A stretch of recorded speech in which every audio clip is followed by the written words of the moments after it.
See the screen. Good morning. Can everyone hear me online or virtually? Yes. Thumbs up. I don't see. I don't know, Chris. Can Chris hear me? Chris, can you hear me? Thumbs up. Okay, perfect. All right. Good morning. Thank you everyone for your patience. So I'm excited. We have a representative here from Dorrance Scholarship Program, and it's always saying hi, good morning in person too. So you learn more about the scholarship program today. So I'll go ahead and introduce Adriana, who's here from the Dorrance Scholarship Program.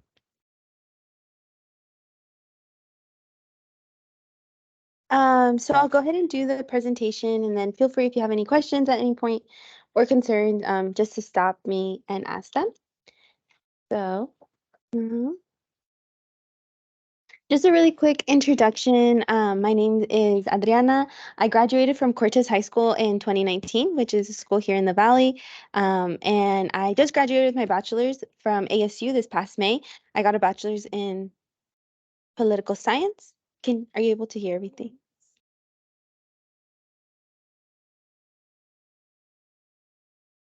Oh, okay. There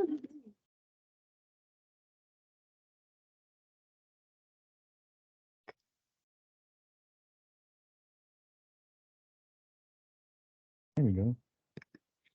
Perfect. So, like I said, my name is Adriana. I just graduated with the program, so I'm an alum. And these are just some pictures of me throughout the programs of the scholarship, because we're not just a scholarship that sends money to financial aid, but we're a program that's meant to be able to support first-gen college students. And I think some of my favorite ones are with one of the programs that we have, which is our study abroad opportunity, where I learned how to make fresh pasta. So that's why I like to include that one. And just some history on Dorrance. Um, Okay, just some history on Dorrance. It began in 1999. We've been serving Arizona residents since the very beginning. We select 60 scholars every single year as recipients, and the way that that's divided is 20 for ASU, 20 for U of A, and 20 for NAU, and it's only at the main campuses. So we like to mention this just because we know that ASU's majors are divided by their different campuses. So just double checking that the major is located in the Tempe campus.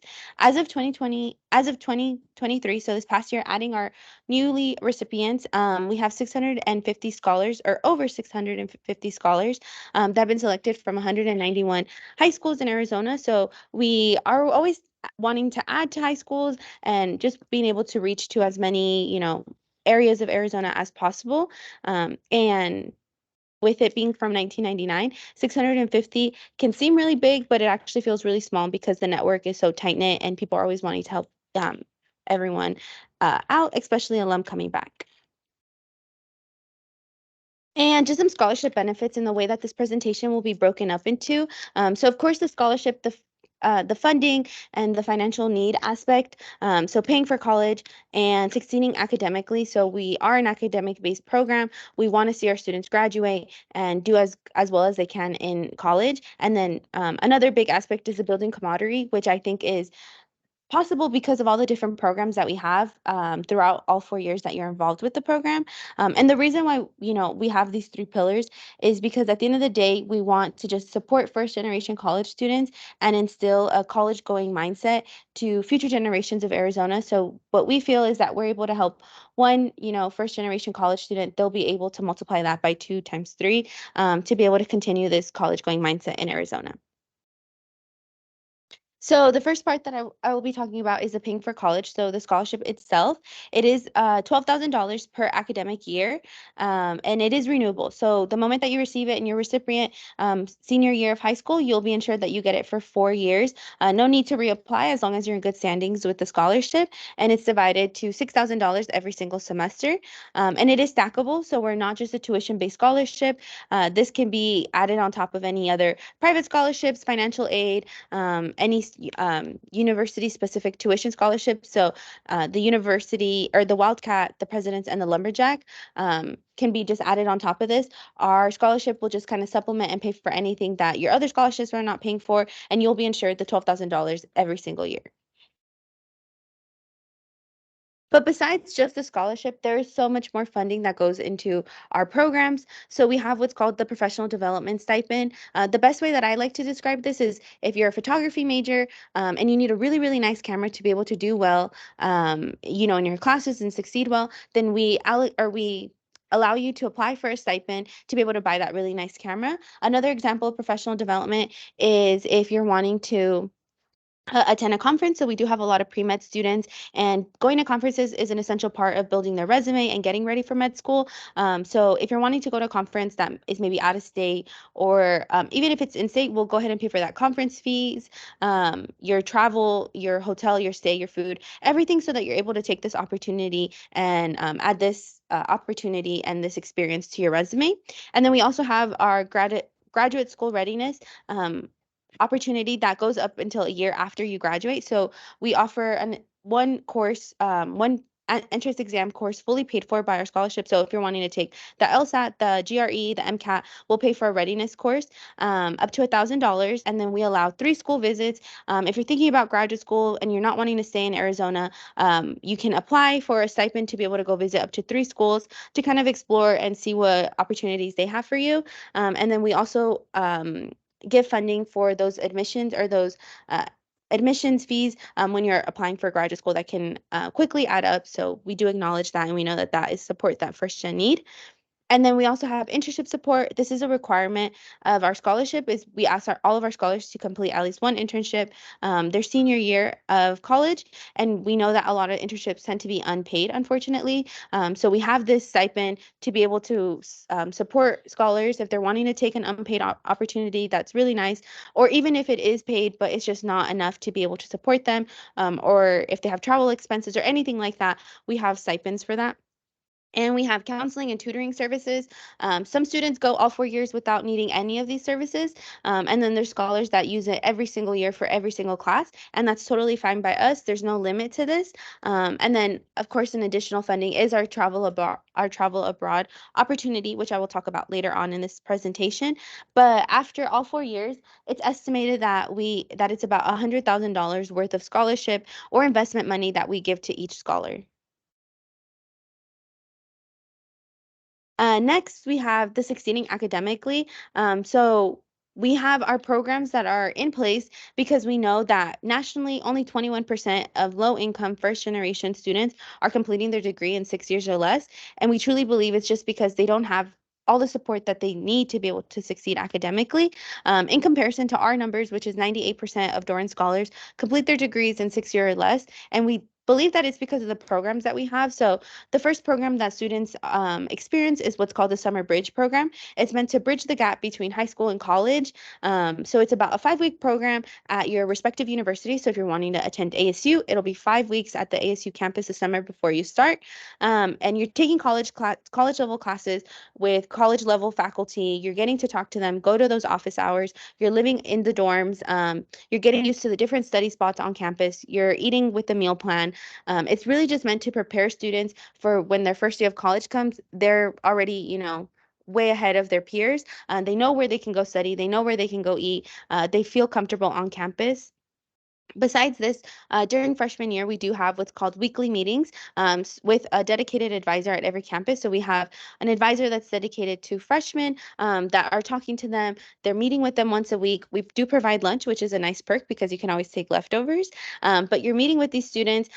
They're checking in on you if you need help setting up your classes, if you need help talking to faculty, if you're having trouble in a class and you're wanting to apply for tutoring. This is the point where you can reach out to them, and they're meeting with you so frequently that you don't have to wait a month, or when it's too late, you can just let them know when you're starting to feel like that. So the reason behind all of this is because we know that they need the support. And another big aspect of our scholarship is that everyone that works on staff is a former Dorrance scholar. So they've been through the program, they know what it's like. They are first gen, and they're wanting to just be able to support you in any way. So it's a no judgment, or it's a judgment free zone, which is really nice. Next, we have the building camaraderie. So just that building of a network of first gen scholars that are all, they must have had some kind of similar experience as you, and being able to just feel like you can connect with someone in such a big campus, such as ASU or U of A or NAU. Just being able to have kind of a group of people that are willing to support you throughout these 4 years is amazing. And this is built off of all the programs that we have. So like I had previously mentioned, we do have that summer bridge experience. That is the summer before you start college. The second summer, we have what's called the Summer Humanities Program. It's about a 3 to 4 week program that is humanities based, so classical literature, art history, Italian culture, cuisine. And it's just really meant to prepare you for that international opportunity that we have. It is an opportunity, so it's not required, but it is highly, highly encouraged. We have our international opportunity or international travel opportunity your second year of college, so your sophomore year, either the fall or the spring. We have an all expenses paid trip to Italy. Our home base is in a small town called Orvieto. It's about an hour from Rome and about an hour and a half from Florence. And not only do we take students throughout all areas of Italy, learning about the history, the museum, the rich culture, but we also take students to Greece, the East Coast, and France. And this all happens throughout the semester, and it is fully paid for. So your flight, your food, your housing, even the per diem, so your day-to-day costs are taken and counted into this. And if you ever need any other kind of support, you can definitely reach out, and staff is always there to help. And everything's planned for it, which is really nice. So the museum visits, I think the best experience of this that I personally hold close to my heart is we get a private tour of the Vatican. That's fully planned for with the program, and it's quite the experience that as first gen, you a lot of people wouldn't be able to have that experience. The following summer, when you come back, if you decide to travel abroad, we have what's called an innovation experience. It's a 3 week program at your respective university where we challenge students to look at the community around them. We pick a theme. In the past year, we have picked water. So, kind of look at issues with water in your community or communities. That you have a passion for and innovate a solution to that specific problem with water. And it's kind of a teamwork project. So you're working with fellow people from your cohort that you've known at this point for about 2 years, and together you guys are brainstorming a solution, and then we give a stipend for you to be able to buy a professional outfit. As you can see, the lovely ladies in their professional suits, because we know at this point in your career is when those outfits are starting to be used. You're getting those internship opportunities. And another big aspect of this is just public speaking. So you present your idea in front of the Dorrance family members, alumni, current scholars, just to be able to share and practice that public speaking skill. And throughout all 4 years, we have what's called our cultural enrichment events. These are two every single semester. Some examples of these are ballets, symphonies. I believe last night we just took our scholars to go see the Juan Gabriel Ballet in downtown. And about a month ago, we just took our students in Tucson to go see Aladdin. So they can really vary, and but they're just meant to be able to give these experiences to first gen scholars, just in case, in their professional world, if they're ever offered this opportunity, they know the attire to wear, they know um, the social skills to use in situations like that. And we also do take our scholars to really nice dinners just before so that they're able to practice that etiquette, just in case that opportunity ever presents itself in the future. A quote that we like to mention with all of these different programs is one of our alum from class of 2003 mentioned recently that receiving the Dorrance Scholarship is still one of the best days of his life, just because he still keeps in touch with the alumni. That network always keeps coming back to him. Even as a graduate from 2003, he, is willing to help. His people from his cohort always reach out and have questions, and they're always meeting. So you really do build kind of a backbone or a support group from the fellow scholars. Are there any questions on these 3 pillars? So the funding, the academic support, and the programs, or what are, the building camaraderie aspect? If not, then I'll just go ahead and go to the eligibility checklist. So, all of this is great. And then how do you apply, or how are you eligible to apply? We require students to be an Arizona resident, meaning that you've just lived in Arizona for more than a year, and you've been at an Arizona school. And that you're a graduating senior, so that you are attending a public, private, charter, or a homeschool. And next, we ask that you are just a first generation college student. The way that we define this is that neither your parent, step parent, or legal guardian holds a 4-year degree from any country, and siblings don't affect this eligibility. So if your parents have their associates, you're still eligible. If your parents are in the process of getting their bachelor's but haven't obtained that bachelor's degree, you're still eligible. If your parents went to trade school or any other school to get certificates, you're still eligible, just as long as they don't obtain or have that 4-year degree from any accredited university from any country. And next, we have the requirement of a cumulative GPA of a 3.0, weighted or unweighted, through the 7th semester, meaning after your grades are done in December, we ask in January for you to get an unofficial transcript just to show that you have a minimum of a 3.0 GPA. Next, we asked for students to have a test score of at least either an ACT of a 22 or an SAT of an 1110. And it's totally fine if, students don't have this test score right now. We do allow students to retest up until December, and we super score. So that can give some flexibility. If you're not able to get that cumulative one with super scoring, we have seen students that, get a 17 and then a 20, and then when we super score, they're at that 22. So it is possible. And if you have any questions, I'm definitely here to answer anything with the test score.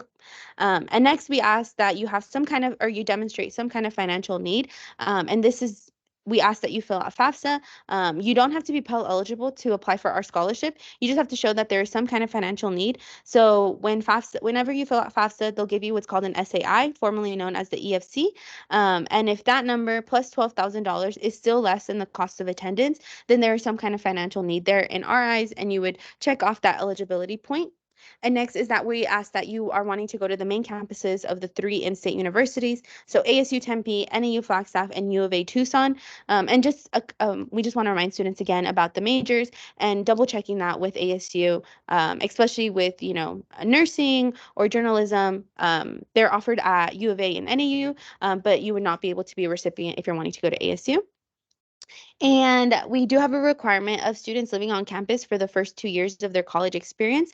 The reason why we have this is just because we have seen studies that show that students that are living on campus get better acquainted, do better academically, and just feel more supported and comfortable on campus if they're living there and have these resources readily available.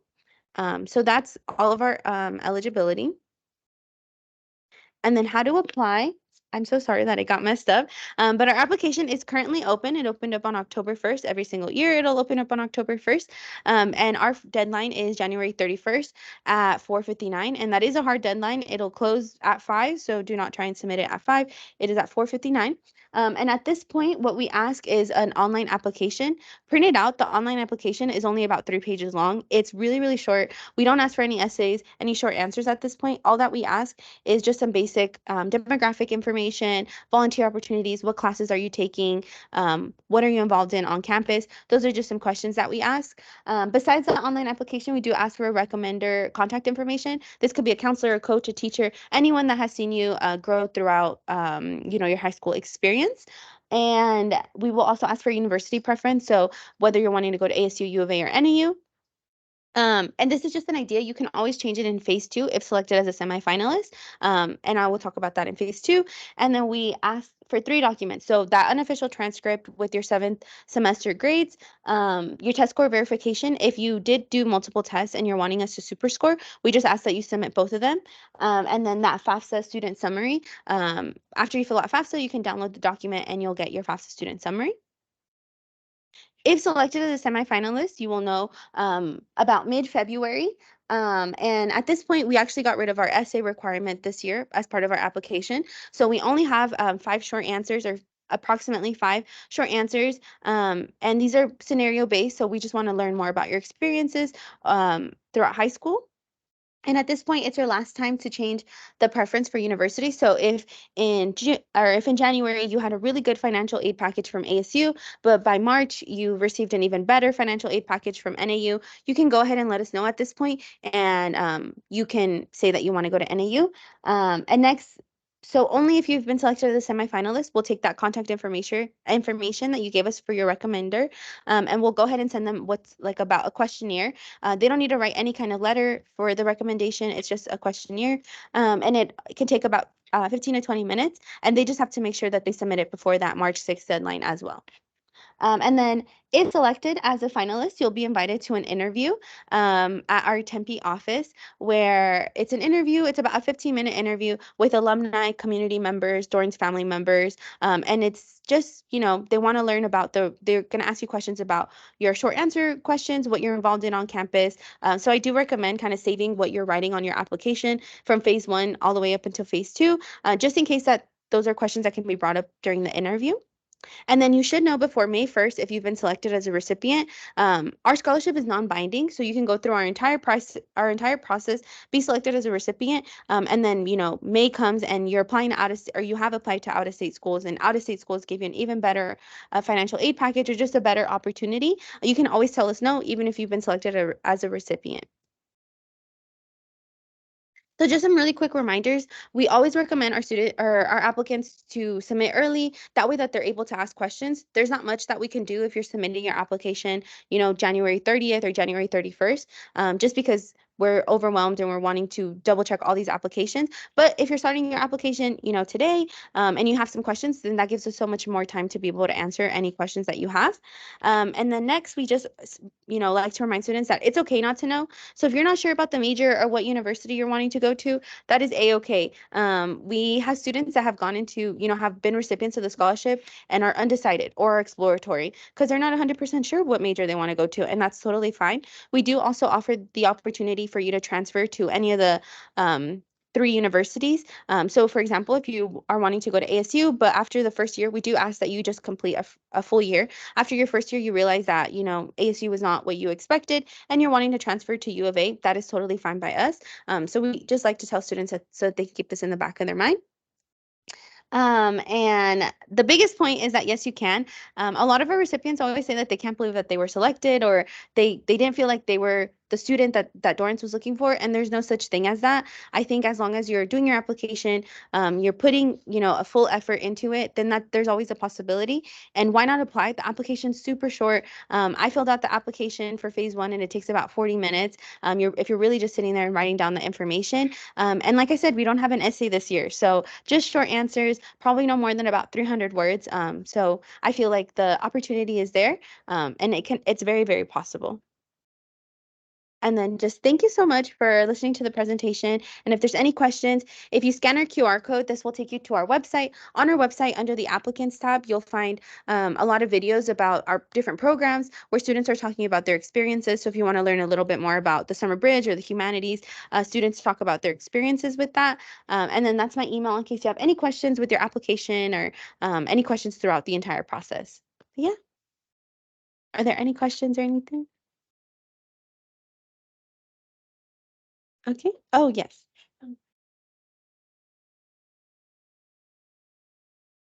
Mhm.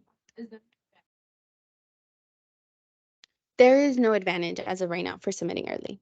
Mhm.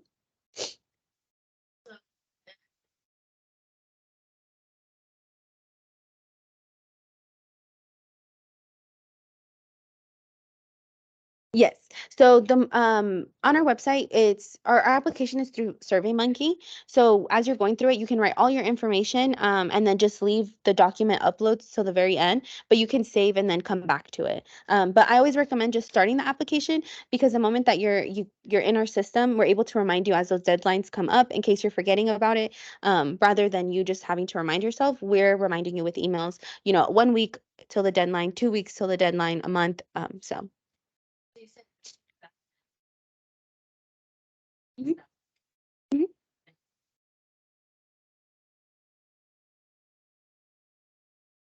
So we just send a check to the universities, to the bursar's office, and then from there they kind of divide it into your financial aid package and where that can be allocated. But they do that on their end.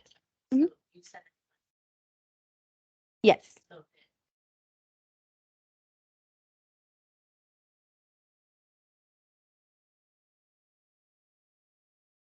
It's from my understanding, I believe you just get kind of one full charge. The tuition-based scholarships will just cover the tuition, and then any other charge that's left over, our scholarship will go ahead and cover that. And then any other private scholarships, or if you're getting that Pell Grant or any other grants, we'll go ahead and cover that as well. Yes. Yeah, so we just like to mention this because there's some scholarships that are limited. So, if we were a tuition-based scholarship, you would have to choose between the university tuition-based scholarship and ours. So we are just a scholarship.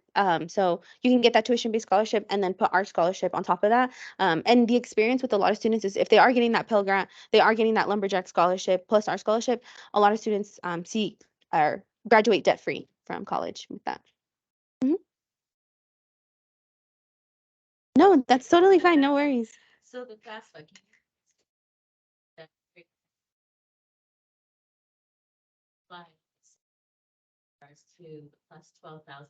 Yes. Yes. Yeah, so the reason why we like to go or show this equation is just because a lot of applications tend to be, you have to be Pell eligible to apply.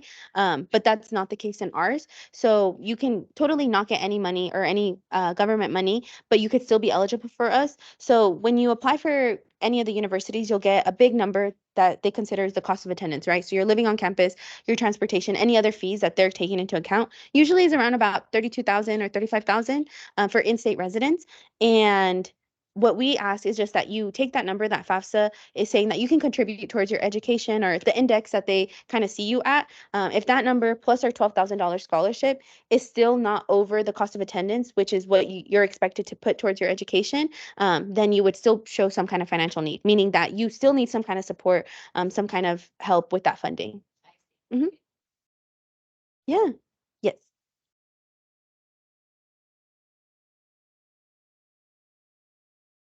Yes, so from my understanding, I know the ACT, I'm not 100% sure about the ACT, but the ACT deadline to retake in December, without having to pay an extra fee is November 4th. So if you're wanting to enroll, definitely start looking. I believe it's either, next week or the following week. Mhm. Yes,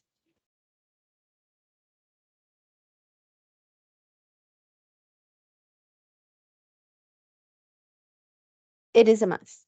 Yeah, so your major has to be located in Tempe and you have to want to dorm in the Tempe campus.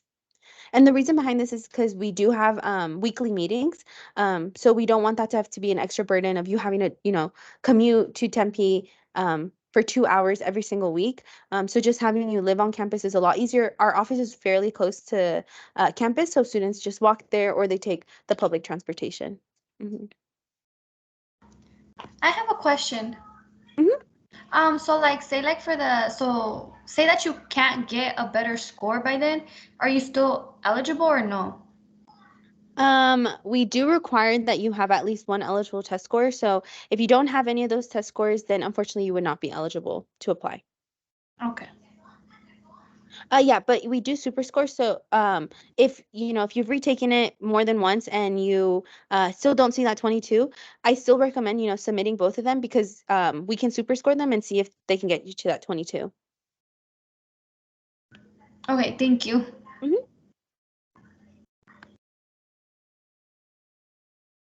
Any other questions? Yes.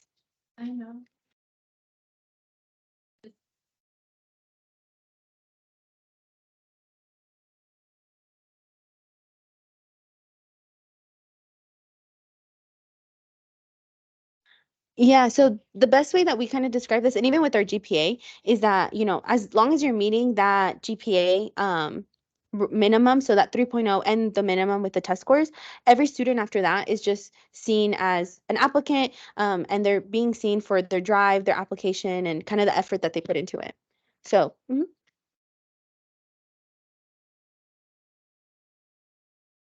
yeah.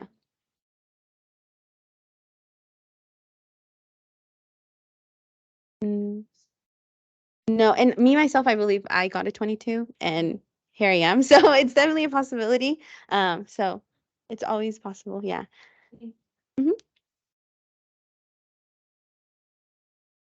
Any other questions? Or I can help students also start their application if you're interested in applying. And even if you're not 100% sure that you want to go to ASU, U of A, or NAU, I always just recommend because it's a really nice backup plan. You can go through the entire process, get selected, and then tell us no.